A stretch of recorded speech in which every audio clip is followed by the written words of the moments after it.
What if I told you that feeling awake is really just another kind of sleep? That what you call being conscious is actually just running on autopilot? A bunch of automatic reactions, repeated thoughts, and ideas passed down to you.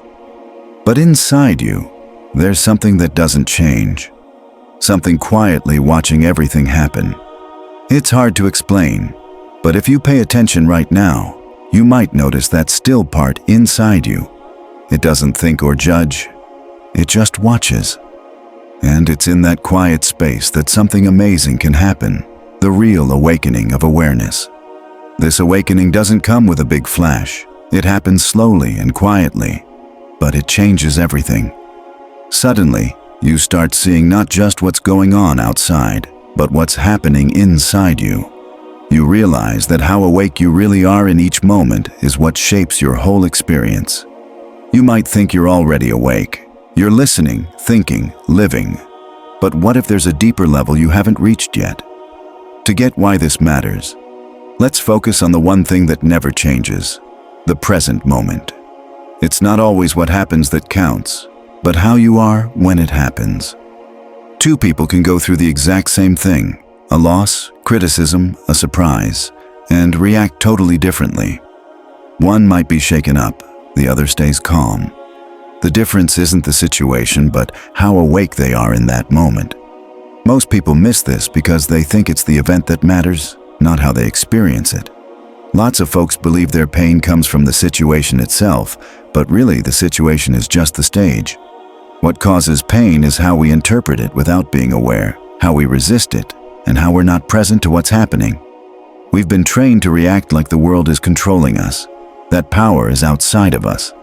But it actually starts inside.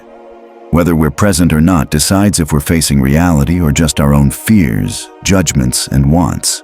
When we're not conscious, we react automatically, like being swept away by an emotional wave without knowing how to swim. Then, what we experience isn't what's really there. It's filtered through a conditioned mind. Without awareness, the mind judges everything based on past experiences. So, we don't see reality as it is. We see what we think it is. This is one of the biggest traps of the mind, confusing thoughts for reality. But when you become truly aware, something shifts. The experience still happens, the event is still there, but now you notice it from a wider, calmer place that doesn't jump to react. This lets you see things fresh, not just as a replay of past experiences. This is what presence is about, being fully here in the now, without getting caught up in old thoughts or worries about the future. It means noticing what's around you and also what's going on inside you. That brief moment between what happens and how you respond is where freedom lives. Because only when you're aware can you choose not to fall back into automatic reactions, not to get lost in passing emotions, but to act clearly. Awakening is exactly that. Waking up to a bigger awareness, one that's there before you react or tell yourself a story about what's going on. It's realizing you're not your thoughts or feelings. You're the quiet, clear observer watching it all. And that can happen anytime, even right now. So ask yourself, when something unexpected happens, do you first notice the event itself or the tension it creates inside you? How you answer this shows how present you really are. Before any big change in life, you need to understand where your experiences come from, not from what happens outside, but from how you take them in. There's a big difference between just going through life and getting lost in it, and that difference comes down to how aware you are when things happen. Because in the end, it's your level of awareness that shapes your reality. True awareness starts when you can watch yourself. A simple, powerful way to break free from autopilot is to ask yourself, what is my state of consciousness right now? This question isn't about answering with words. It's a way to bring your attention back to the present moment. When you ask it, your mind slows down, the noise inside quiets, and a peaceful space opens up. You stop being controlled by passing thoughts and start observing. And in that space, your true awareness begins to show itself. You'll notice signs of being present. Your breathing feels clearer, your body relaxes, and things seem clearer, as if you've stepped out of a fog and into fresh reality. On the other hand, when you're not present, thoughts rush by, time feels tight, and your mind acts like a nervous narrator, constantly interpreting everything. You can see this difference even in simple moments. Paying attention helps you tell when your mind is calm and when it's trying to escape. This is super important because many people think they're aware just because they're physically awake. But real presence isn't about being awake with your body. It's about the quality of your attention. When your mind is always stuck in the future or the past, you miss the now. And the now is the only place where life really happens. That's why this question isn't just some intellectual exercise. It's a way to bring you back. It breaks the autopilot pattern and brings you into the present moment. And when you pause like this, you might notice little things. Maybe some tension in your shoulders, a vague feeling of anxiety, or a thought that keeps coming up trying to fix something that isn't even real. You may realize your mind was somewhere else, judging the present like it wasn't good enough. But what if the present moment is exactly what you've been avoiding? What if this constant urge to be somewhere else is actually causing a lot of your inner discomfort? Most people carry around a quiet restlessness, a feeling that now is never quite enough. Almost without noticing, a part of us wants to be somewhere else, doing something different, being someone better, or feeling something more intense. It's like the present moment always has this little shadow of dissatisfaction, like something's missing or off. Even though it's super common, this restlessness isn't natural. It comes from a mental habit that's become normal, a mind that's always jumping to imagined futures or replaying past events, trying to find meaning, control, or comfort. This back and forth between past and future pulls us away from the only place life really happens, right now. And if this keeps up too long, it creates what I call the reality trap. When you keep projecting yourself into the past or future, you're really trying to escape.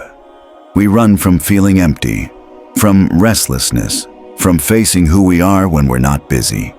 We avoid silence because it shows too much. We avoid the present because it feels uncertain and uncontrollable. But here's the irony. The very present moment that feels incomplete actually holds all the wholeness. The more we keep thinking, I'll be happy when, or when this changes, the more we convince ourselves that right now isn't enough. And the more we believe that, the more our emotions adapt and create this constant sense of missing something, like we're always on the edge of something big but never really here. That's where restlessness comes from, an inner agitation that keeps us moving, even when we're sitting still. It's not caused by the outside world, but by the mind. It's a feeling of dissatisfaction that comes from resisting what's happening now. So take a moment and think. How many times today have you found yourself imagining a better situation than the one you're in? How often has your mind told you that peace or happiness is just a few steps away? Maybe in a new person, a different place, or a better version of yourself. That urge isn't random. It usually kicks in when something looks promising, when you think you finally found what you needed, that this time it will work out, that this person or experience will fill the emptiness inside. Behind many desires, there's a silent promise. When I get this, I'll finally be complete. That promise shows up in many ways: perfect relationships, career success, dream homes, or long-awaited recognition. And for a little while, it feels real.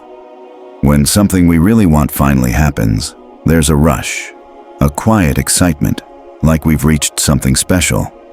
That's what many people call fulfillment. But what most don't realize is that moment isn't true wholeness. It's just a temporary break from wanting more. The mind mistakes that feeling for fulfillment, but it fades fast. What once felt magical, whether a new relationship, a new job, or a new version of yourself, loses its sparkle and fades into routine. Then the mind does what it always does. It sets a new goal, a new when, a new who, or a new where. And the search starts all over again. This is the cycle of illusion, thinking there's a perfect moment somewhere waiting to end your restlessness. But really, the cycle just keeps desire going. Take love, for example. People often think they've found their other half, projecting onto that person all the qualities they want. The initial connection feels magical, but most of the time, what's really happening is they're seeing their own ideals reflected back. The bigger the ideal, the bigger the disappointment when reality sets in. As you get to know the other person, you realize they're not there to complete you, they're just themselves. And that breaks the fantasy. That's when many feel frustrated because they thought they'd finally found what they wanted. But really, it was just another chapter in the endless story of desire. A desire that by nature can never be fully satisfied. So think about it. After you reach a big goal, how long before the next one appears? What seemed like the end of searching turns into the start of a new search. This cycle makes us believe that true completeness is always somewhere else, never right here. That's why so many wise teachers warned about desire as a trap. Not because wanting things is bad, but because when we believe desire promises lasting happiness, it keeps us running in circles. The search for truth isn't new. Long before today's self-help books or modern therapy, there were people waking up to a reality you can't see with your eyes or explain with words. They weren't after more information. They wanted to break free from illusions. And no matter their culture, they all pointed to the same thing: awakened awareness. The word Buddha isn't a personal name. It's a title. It comes from the Sanskrit word Bud, which means to awaken. So Buddha literally means the one who has awakened, but not just from normal sleep. It means waking up from a deeper kind of unconsciousness that most people live in, the kind where you're alive but don't really realize it. The Buddha's awakening wasn't some mystical event. It was a clear and deep understanding of how the mind works and the illusions it creates. It was a total break from identifying with the conditioned self, and a full return to living in the present moment without fighting it. You can see this same idea in the teachings of Jesus. In the Gospels, he often says things like, "Keep watch or don't fall asleep." He wasn't talking about just staying physically awake, but about being spiritually aware every moment. Our attention easily gets pulled away by distractions, emotions, and repeated thoughts. Jesus knew this, and his message was simple: stay awake. One of his strongest statements is in Mark 13:37. "What I say to you, I say to all. Watch." This message applies to everyone. Awakening isn't about collecting more knowledge. It's about being present. What's amazing is that these teachings come from very different cultures but share the same truth. There's a deeper reality behind what we usually see, and only those who are truly awake can see it. So when we talk about awakening, we're connecting with a long tradition of wisdom passed down through time, through stories, words, and silence. And it's no coincidence that all these teachers use the same image, comparing spiritual unconsciousness to physical sleep. But what kind of sleep can happen even when your eyes are wide open during the day? What were these teachers trying to show with this simple but often ignored idea? Being awake doesn't always mean being truly conscious. Most people go through their days with open eyes, talking and moving around. But inside, their minds are on autopilot, lost in automatic thoughts, conditioned feelings, and repeating mental habits without questioning them. This autopilot mind is shaped by years of experiences, beliefs, trauma, lessons, and memories. It doesn't see reality clearly. It sees what it expects to see. It reacts automatically instead of responding consciously. That's why it's possible to go through years, or even a whole life, without really waking up. At any moment, there's a big difference between just being neurologically awake, standing, talking, working, and truly awakened consciousness. When you're truly awake, you're fully aware of what you're doing, feeling, and thinking. You're not just carried along by your mental stream, you notice it. The difference isn't what you do on the outside, but how you perceive things inside. Most people don't live in the present. They live in memories or future plans. What they call life is really a constant loop between what's already happened and what might happen next. Thinking about the past brings regret or nostalgia. Thinking about the future brings worry and fear. In this constant mental flow, the present moment disappears. Your body might be here, but your attention is somewhere else. This is the heart of unconsciousness, when you're so caught up in your thoughts that you don't realize you're thinking. Your mind takes control, and your true self becomes a quiet, forgotten witness in the background. You don't live life, you're being lived. You don't think, you're being thought. Ask yourself, do you control your thoughts, or do your thoughts control you? This question is powerful because it shows there's a part of you that watches the mind, a part that isn't the mind. Until you recognize this watcher, your experience of life stays limited, mechanical, and predictable, with little room for real change. But inside all of us, there's a silent part that never gets lost. A presence that watches without getting involved, without judging, without trying to figure things out. A consciousness that isn't stuck in the past or worried about the future. This quiet space is the key to waking up from psychological sleep. Recognizing the sleep is just step one. The real awakening happens when you see who's doing the watching. Who is this presence that never falls asleep?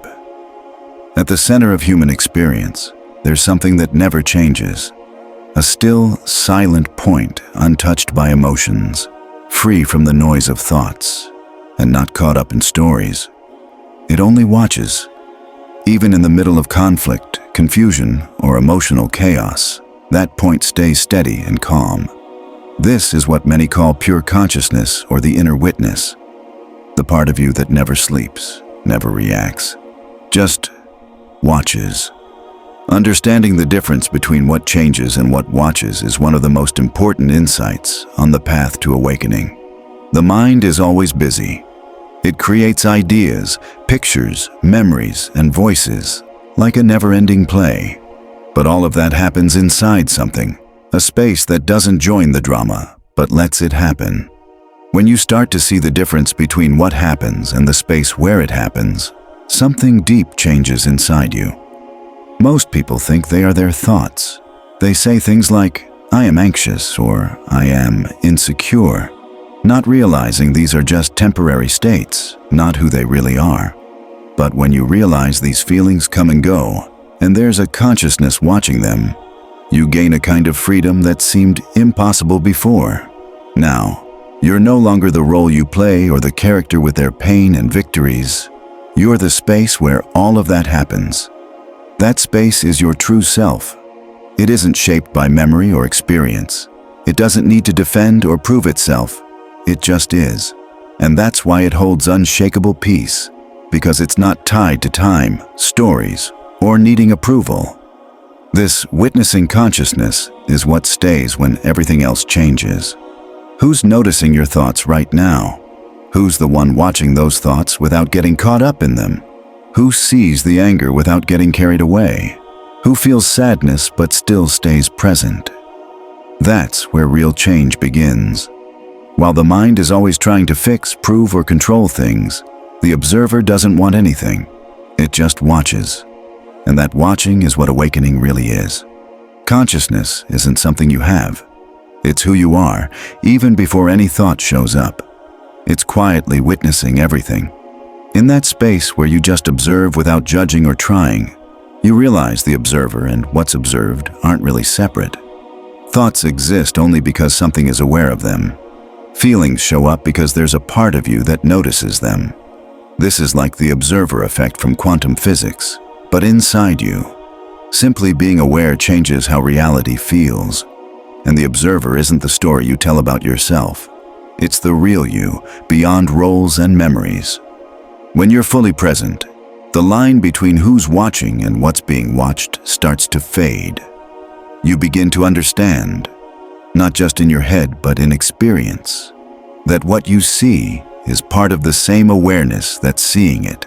Then in the quiet, it becomes clear, the observer and the observed are one, and all that's left is peaceful, clear presence. fully awake and whole. Over time, this feeling sticks. You don't get lost so easily in mental noise. What used to feel urgent becomes just another passing thought. What used to seem like a problem becomes something to simply notice. Life starts to look different, not just a series of problems to solve, but a space where presence can grow quietly and vividly. Awakening isn't a finish line or a one-time feeling of joy. It's the start of a new way of relating to yourself, others, life, and time. It doesn't mean no challenges. It means moving through them with awareness and less attachment to what's not real. Living awake in a world that often feels asleep takes steady attention, not rigid or forced, but soft, clear awareness that stays with you even when you're busy, meeting demands, or facing surprises. It's especially hard today, with constant noise, social media pushing us to react, and so much information pulling us in every direction. Staying present in all that isn't easy, but it's possible, and that's why it's so important. Living in the now doesn't mean giving up practical life. It means living it more deeply. It means being fully there with whatever you're doing, instead of your mind being everywhere at once. It means noticing a thought as soon as it appears. It means catching an emotion before it turns into a reaction. It means bringing clarity where you used to act on autopilot. This kind of life doesn't depend on what's going on outside. It comes from quietly deciding not to fall back asleep, even when the world around you feels automatic. It's becoming a steady presence that says something different, just by being, without needing words. Imagine your day if every action came from that place of clear awareness. What if before reacting, you just took a breath? What if before judging, you just watched? What if before defending yourself, you noticed what you were really protecting? That's the kind of presence I'm talking about. This kind of presence can change how you experience every moment.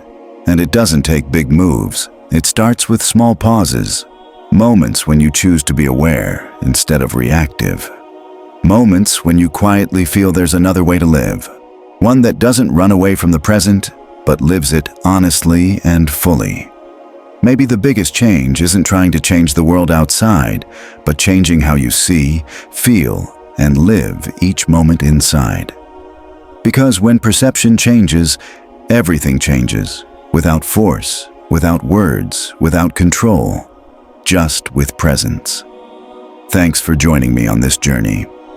If this video spoke to you, please like and subscribe to the channel. Share it with others who might benefit, and leave a comment below to share your thoughts and experiences. Thanks again for watching and being here. Take care and see you soon.